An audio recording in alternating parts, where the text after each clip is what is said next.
Agora é Paulo e Silas. Eles é que vão realizar a segunda viagem missionária. Isso significa que ele queria fortalecer as igrejas. E como ele fez isso?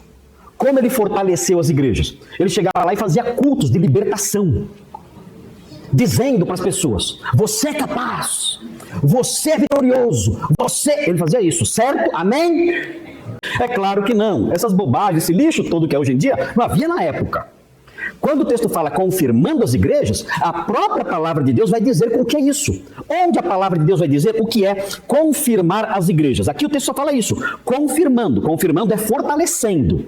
Agora, onde há a explicação dessa confirmação? Essa confirmação aparece nos versículos 4 e 5 do capítulo 16. Porque aí, nesse trechinho, nesses dois versículos, o autor Lucas especifica o trabalho de fortalecimento.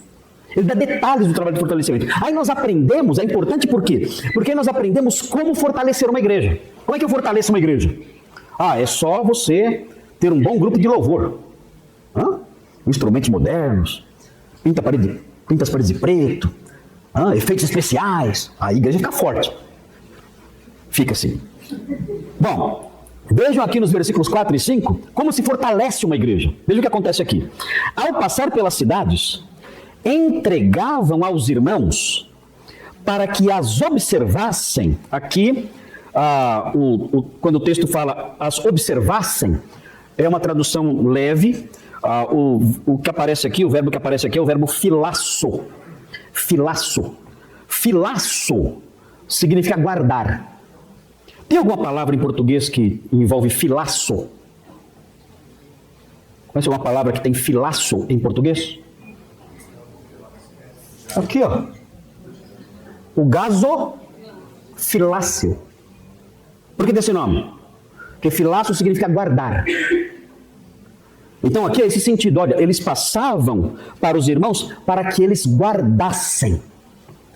Não era apenas observar no sentido leve da palavra, mas era guardar, era obedecer. No sentido de, quando o apóstolo Paulo fala de guardar no coração, quando o salmista fala de guardar no coração, era conhecer aquilo e obedecer aquilo. Esse é o sentido aqui, é assim que se fortalece uma igreja. O texto fala, observassem as decisões tomadas pelos apóstolos e presbíteros. Na verdade, a palavra aqui, traduzida como decisão, não é decisão. É a palavra mais forte, é a palavra dogmata. De onde vem nosso em português dogma, né? O que é dogmata? Dogmata são decretos, ordens. Então o que eles tinham que fazer? O que eles faziam? Eles chegavam nas igrejas e eles mostravam ali para as igrejas as ordens e os decretos que os apóstolos e presbíteros tinham estabelecido no Concílio de Jerusalém. E assim eles fortaleciam as igrejas.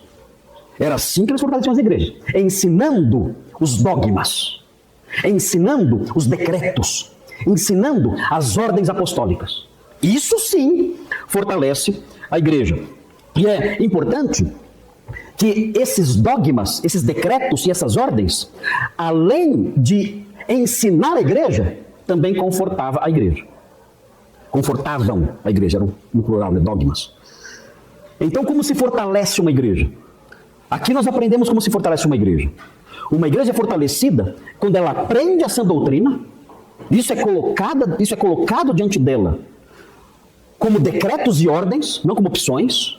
Irmãos, isto aqui é o que deve ser crido, ponto. Mas eu acho, não. Nesse campo não existe democracia. No campo dogmático, doutrinário, teológico, no que diz respeito aos oráculos de Deus, não existe democracia, não importa o que você acha. Deus diz, por sua palavra, que é assim.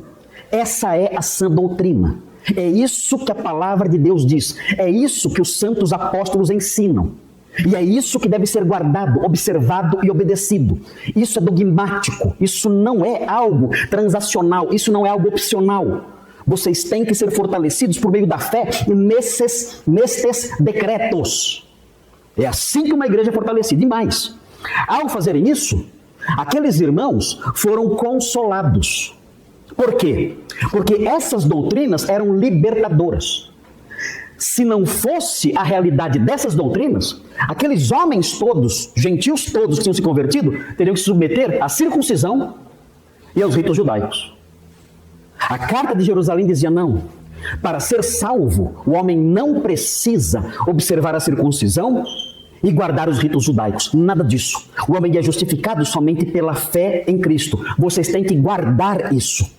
E vocês têm que obedecer essa verdade e se sujeitar a essa verdade. São decretos, são determinações, são ordens. Esta é a sã doutrina. Qualquer pessoa que se insurgir contra esses decretos está se insurgindo contra o próprio Evangelho.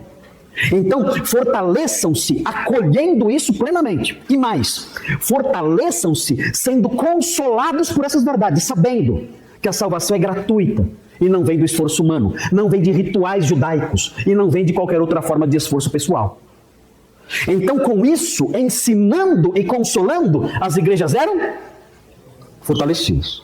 É assim que se fortalece uma igreja.